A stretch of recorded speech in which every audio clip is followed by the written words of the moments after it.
بسم الله.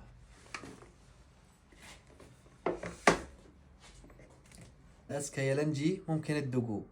اول اشي بدنا كاسة ونص رز مصري منقوع ساعة، ربع معلقة كبيرة بهارات مشكلة، معلقة صغيرة نعناع ناشف، بابريكا ربع معلقة، قرفة ناعمة يا دوب أقل من ربع المعلقة، كمون ناعم أقل من ربع المعلقة، فلفل أسود ناعم كمان ربع معلقة، ملح ليمون ناعم ربع معلقة، ماجي بودرة ناعم تقريبا نص معلقة، ملح ناعم تقريبا معلقة إلا ربع.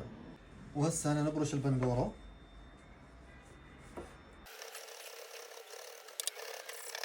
بصلة نبرشها كمان نفس الطريقة.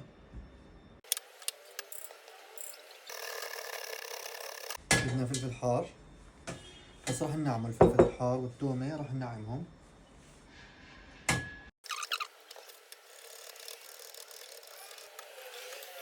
هسا سن تومة كبير.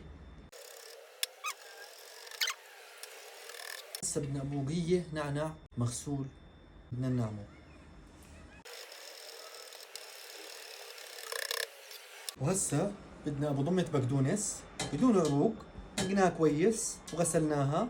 هسا بدنا ننعمها.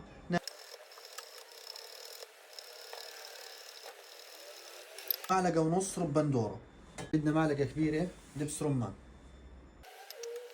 بدنا نص ليمونة معصورة، 3 معالق كبار زيت زيتون. هسا على الدعك بدنا نحرك.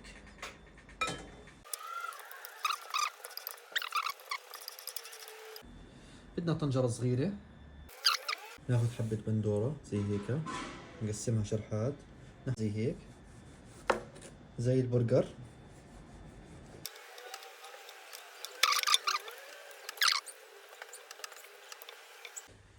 هسا راح نبلش نلف ورق العنب. نشيل طراف ونلف من عند الخشنة، في طبقة ناعمة وطبقة خشنة، احنا بنلفها من الطبقة الخشنة، نحط الناعمة تحت والخشنة فوق. نحط الحشوة تبعتنا.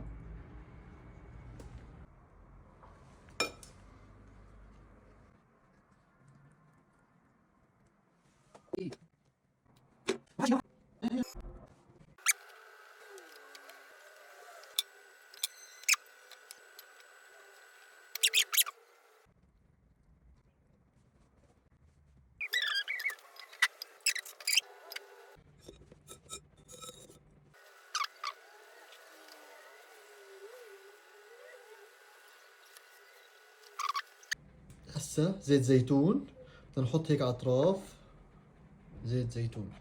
هسا بدنا زبدية، حطينا معلقة ونص صغار ماجي، وحطينا معلقة صغيرة ملح ليمون، وعصرنا ليمونة. بدنا ندير المي اللي عملناها ونحطه من نص ساعة ل 45 دقيقة، ومنرش رشة رمان بالجاتو.